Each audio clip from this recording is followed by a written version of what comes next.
ഒരിക്കൽ ദേവലോകത്ത് ലക്ഷ്മി ദേവിയും സഹോദരിയായ ദാരിദ്ര്യയും മൂദേവി തമ്മിൽ ആരാണ് കൂടുതൽ സുന്ദരി എന്ന കാര്യത്തിൽ വലിയൊരു തർക്കമുണ്ടായി. ആ സമയത്താണ് നാരദ മഹർഷി അവിടെ എത്തിയത്. ഇരുവരും ചേർന്ന് നാരദനെ ഈ തർക്കത്തിൽ ഒരു മധ്യസ്ഥനായി നടുവനായി നിശ്ചയിച്ചു. നാരദൻ ആകെ ആശയക്കുഴപ്പത്തിലായി. ലക്ഷ്മി ദേവിയാണ് സുന്ദരിയെന്ന് പറഞ്ഞാൽ ദാരിദ്ര അവിടെ തന്നെ താമസിക്കാൻ തീരുമാനിക്കും. എന്നാൽ ദാരിദ്രയാണ് സുന്ദരിയെന്ന് പറഞ്ഞാൽ ലക്ഷ്മി ദേവി കോപിച്ച് അവിടെ നിന്ന് പോവുകയും ചെയ്യും. ഈ പ്രശ്നം പരിഹരിക്കാൻ അദ്ദേഹം ഒരു വഴി കണ്ടെത്തി. രണ്ടുപേരോടും കുറച്ചു ദൂരം മുന്നോട്ടും പിന്നോട്ടും നടന്നു കാണിക്കാൻ നാരദൻ ആവശ്യപ്പെട്ടു. ലക്ഷ്മിയും ദാരിദ്ര്യയും അതുപോലെ നടന്നു കാണിച്ചു. അവർ തന്റെ വിധി പറയാൻ നാരദനോട് ആവശ്യപ്പെട്ടപ്പോൾ അദ്ദേഹം ചിരിച്ചുകൊണ്ട് പറഞ്ഞു, ലക്ഷ്മി ദേവി, നിങ്ങൾ മുന്നോട്ട് നടന്നു വരുമ്പോഴാണ് ഏറ്റവും സുന്ദരി.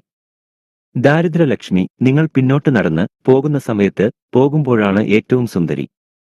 ഇതിനർത്ഥം ലക്ഷ്മി വരുന്നത് ഐശ്വര്യവും ദാരിദ്ര്യം പോകുന്നത് നന്മയുമാണെന്നാണ്. നാരദരുടെ ഈ ബുദ്ധിപരമായ മറുപടി കേട്ട് രണ്ടുപേരും ഒരുപോലെ സന്തോഷിച്ചു.